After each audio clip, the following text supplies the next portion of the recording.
हाँ। पैर मुझे नहीं रोक पाएगा। हाँ। मेरा जो फ्रैक्चर है पैर में वो मुझे नहीं रोक पाएगा चलने से। मैं चलने से ही जानी जाती हूँ, इसलिए मैंने व्हीलचेयर भी ले ली है। मैं अपनी जनता के बीच में पहुंचूंगी, कोई भी मुझे नहीं रोक पाएगा। दोनों पैर में भी अगर फ्रैक्चर हो गया तभी भी मैं चलने का काम। काजल निषाद को इसीलिए भी प्यार सम्मान आशीर्वाद मिल रहा है जनता के ओर से और शीर्ष नेतृत्व की ओर से, क्योंकि मैं जनता के बीच में जाती हूँ। मैं जनता के मुद्दे समाज का आशीर्वाद काजल निषाद जी के साथ है। और अपने आप को महामना कहने वाले या भोजन भरी थाली अपने ही घर भर खाने वाले या आरक्षण निषाद समाज का अपने ही घर भर डकर जाने वालों को निषाद समाज कभी भी अपना मसीहा। महंगाई चरम सीमा पर हो, बेरोजगारी है, कहीं नौकरी नहीं दिया इस 10 साल की केंद्र की सरकार में और 7 साल की योगी जी की सरकार में, जहाँ पे बेरोजगारी छाई हो, वहां अगर वो कहें कि सब चकाचक बा, तो मुझे लगता है कि ये जनता उनको। नमस्कार, आप सभी का स्वागत है। मेरा नाम आनंद है। गोरखपुर लोकसभा में मौजूद हैं। गोरखपुर वो लोकसभा जहां से सूबे के मुखिया आते हैं। सूबे के मुखिया कई बार के सांसद यहां पर थे, लेकिन इस बार समाजवादी पार्टी ने श्रीमती काजल निषाद जी को समाजवादी पार्टी लोकसभा का उम्मीदवार बनाया है। बता दें कि गोरखपुर लोकसभा का इतिहास ये रहा है कि 1998 में जमुना प्रसाद निषाद जी को यहाँ पर कहते हैं कि बीजेपी के लोगों ने मिलकर हराया। उसके बाद से 2009 में मनोज तिवारी को टिकट यहाँ पर मिला है निषाद बिरादरी के अलावा। समाजवादी पार्टी गोरखपुर लोकसभा से हर बार निषाद समाज के लोगों को सामने लाती है, प्रत्याशी बनाती है। 2018 में प्रवीण निषाद को यहाँ से समाजवादी पार्टी ने अपने साथ ला करके सीट जीता गोरखपुर का। इस बार 24 में बड़ी जिम्मेदारी है काजल निषाद जी के ऊपर। मेरे साथ मौजूद है, पैर में चोट भी लगी है, फ्रैक्चर भी है, लेकिन फिर भी चुनाव जीतना है। सामने तैयारी में बीजेपी लगी है दिन रात। कैसे तैयारी ये कर रही हैं और पैर में भी फ्रैक्चर भी है, चोट है, बातचीत करेंगे, समझेंगे क्या माहौल है। स्वागत है मैम आपका। बहुत बहुत धन्यवाद पत्रकार महोदय। सभी दर्शक मित्रों को प्यार भरा प्रणाम करती हूँ, सादर करती हूँ। ये बताइए कि पैर कैसा है, पहले ये बताइए।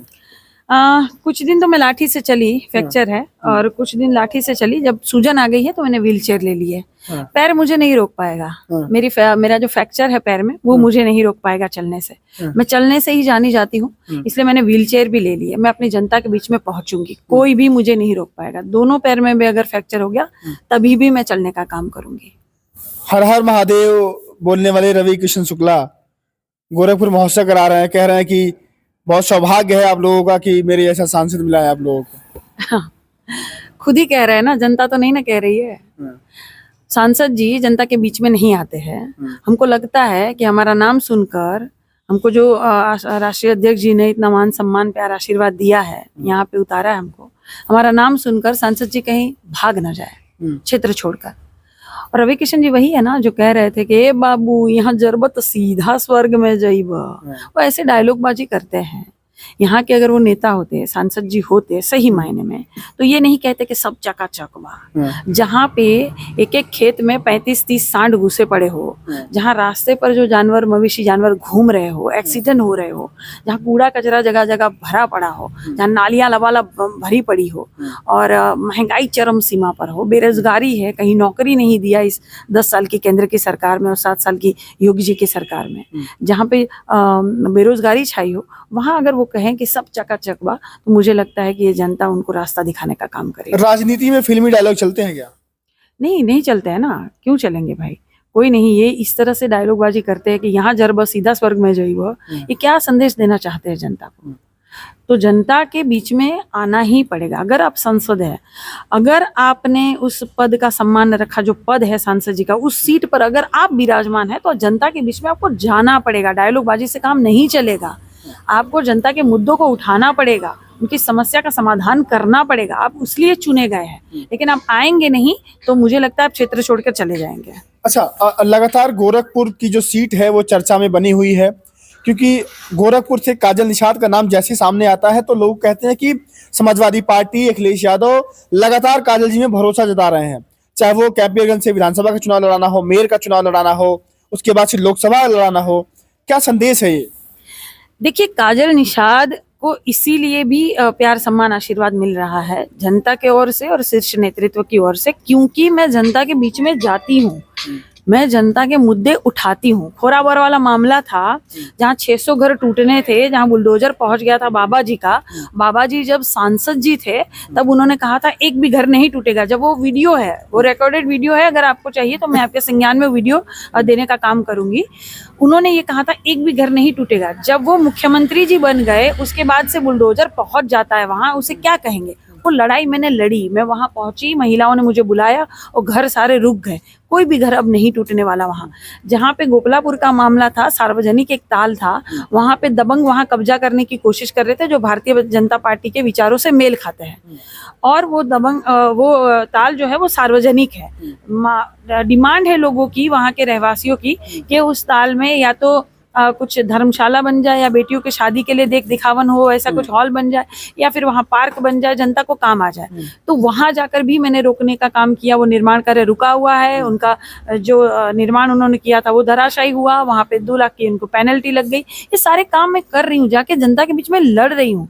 जनता की लड़ाई लड़ने का काम मैं कर रही हूँ, इसीलिए जनता मुझे बार बार आशीर्वाद दे रही है। काजल निषाद जी का जो चुनावी तैयारी है वो रवि किशन शुक्ला को लेकर के है, अगर उनको टिकट मिलता है, कि योगी आदित्यनाथ महाराज के खिलाफ है? नहीं, देखिए, ये जनता का चुनाव है। काजल निषाद का व्यक्तिगत चुनाव नहीं है। समाजवादी पार्टी यहाँ व्यक्तिगत चुनाव नहीं लड़ रही है।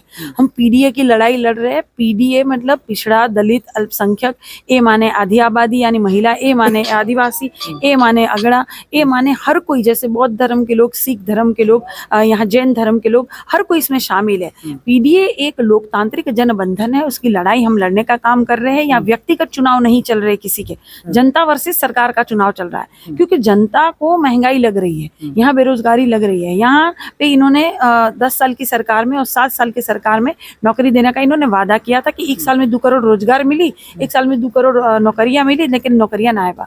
तो देखिए, यहाँ हर तबका परेशान है, चाहे अधिकारी हो, अधिवक्ता हो, चाहे महिला हो, कर्मचारी हो, चाहे किसान हो, जवान हो, विद्यार्थी हो, बेटियां हो, हर कोई यहाँ परेशान हो गया है। तो ये जनता वर्सेस सरकार का चुनाव चल रहा है। अच्छा, गोरखपुर में मौजूद है तो संजय निषाद का नाम क्यों नहीं आएगा राजनीति में? कहते हैं कि वो पॉलिटिकल गॉडफादर हैं फिशरमैन के, और निषाद समाज के मसीहा हैं, आरक्षण की बात करते हैं, गोरखपुर से आते हैं, वो चुनौती पेश करेंगे क्या? निषाद समाज के मसीहा कैसे हो जाएंगे? वो अपने आप को एक महामना कहते हैं, अपने आप की खुद ही आरती उतरवाते हैं। मैं आपको बताऊं कैसे वो निषाद समाज के मसीहा हो जाएंगे। जब एक गरीब सब्जी वाले निषाद भाई को हराने के लिए पिता पुत्र दोनों रैलियां कर रहे थे। मेहदावल की मैं बात कर रही हूँ, जब रमेश निषाद जी गरीब सब्जी बेचने वाले भाई चेयरमैनी लड़ रहे थे और मैं उनके प्रचार में गई थी। निषाद समाज ने मेरा मान सम्मान रखते हुए आशीर्वाद सहयोग प्यार इतना दिया कि भाई जीत गए। जबकि मेहदावल में निषाद पार्टी के ही विधायक है अनिल त्रिपाठी जी, और मेहदावल संत कबीर नगर में आता है, तो संत कबीर नगर के सांसद जी है प्रवीण निषाद जी, संजय निषाद जी के सुपुत्र। संजय निषाद जी और प्रवीण निषाद जी ने दोनों ने इस गरीब सब्जी वाले निषाद भाई को हराने के लिए रैलियां की। तो वो निषाद समाज के मसीहा कैसे हो जाएंगे? और क्यों नहीं समाज ने उनका बात माना? क्यों नहीं उनका मान सम्मान रखा? क्यों हमारा मान सम्मान रखा? क्यों महापौर चुनाव में मुझे इतने सारे वोट मिले, 1,61,889? कैसे मिल जाते हैं ये वोट? तो ये समाज का प्यार आशीर्वाद है जो काजल निषाद के साथ है। निषाद समाज का आशीर्वाद काजल निषाद जी के साथ है।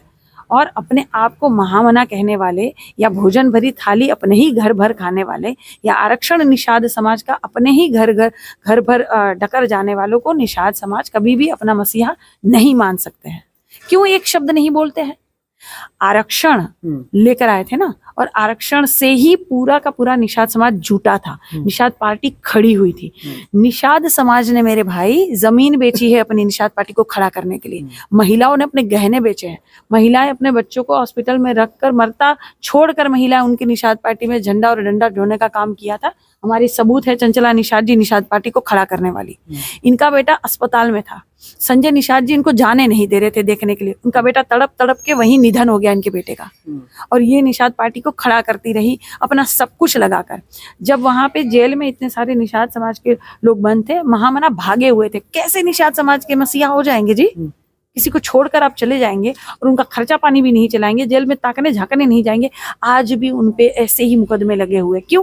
इनकी पार्टी है, इनकी सरकार है, भारतीय जनता पार्टी में विलीन हो चुके हैं। तो भारतीय जनता पार्टी चाहे तो उन सभी भाइयों को बरी कर सकती है हमेशा के लिए, क्यों नहीं बरी कर रहे? तो कैसे निषाद समाज के मसीहा हो जाएंगे जी? तो अपने आप को कहना अच्छी बात नहीं है, समाज से आप सर्वे करवा लीजिए। जनता के बीच में क्या माहौल है, क्या जनता कह रही है इस बार? बहुत खुश है, क्योंकि जिस तरह से ये धांधली करने का काम कर रहे हैं, महापौर चुनाव में जो इन्होंने काजल निषाद के साथ धांधली की, जो स्वर्गीय जमुना निषाद जी के साथ धांधली की, जो चंडीगढ़ में महापौर चुनाव में जो धांधली की, सुप्रीम कोर्ट ने तक फटकार लगाई है, कहा ये लोकतंत्र की हत्या है। वो जो पीठासीन अधिकारी है वो गिरफ्तार होने चाहिए। जब इस तरह की तानाशाह चलेगी तो जनता जवाब देने के लिए तैयार है। महापौर चुनाव में जो दबे कुचले पिछड़े समाज, निषाद समाज की मैं आती हूँ, दलित समाज से मैं आती हूँ, तो मेरी जो जिस तरह से धांधली वहां होने का काम किया था, इसका जवाब जनता देने के लिए पूरी तरह से तैयार है। महिलाएं पूरी तरह से तैयार है। चलिए, मेरे साथ काजल निषाद जी मौजूद थी। पैर में फ्रैक्चर है लेकिन कह रही है हौसला नहीं टूटा है। पैर में थोड़ी चोट आई है लेकिन हौसला नहीं टूटा है। इसी व्हील चेयर पर जाती हैं, चुनाव प्रचार में लग गई हैं। समाजवादी पार्टी ने जो 16 लिस्ट लाई थी उसमें इनका भी नाम शामिल था, नाम पहले आ चुका है, तैयारियां भी चल रही हैं। गोरखपुर वो हॉट सीट जिस पर सभी की नजर बनी हुई है। देखते हैं कि समाजवादी पार्टी जो 18 में जो एक बीजेपी का गढ़ कहा जाता है, किला कहा जाता है, मजबूत किला, उसको कैसे 2018 में जिस तरह से गिराती है, ढाती है, 24 में किस तरह से काजल निषाद के ऊपर जिम्मेदारी है। और जो एक निषाद बहुल इलाका है, 4.5-5 लाख वोट के आसपास निषाद यहाँ पर है, वो किसके साथ जाते हैं, देखने वाली बात होगी। आप लोग क्या सोचते हैं, अपनी राय देना मत भूलिएगा। अपना बहुत ध्यान रखिएगा। फिलहाल के लिए नमस्कार।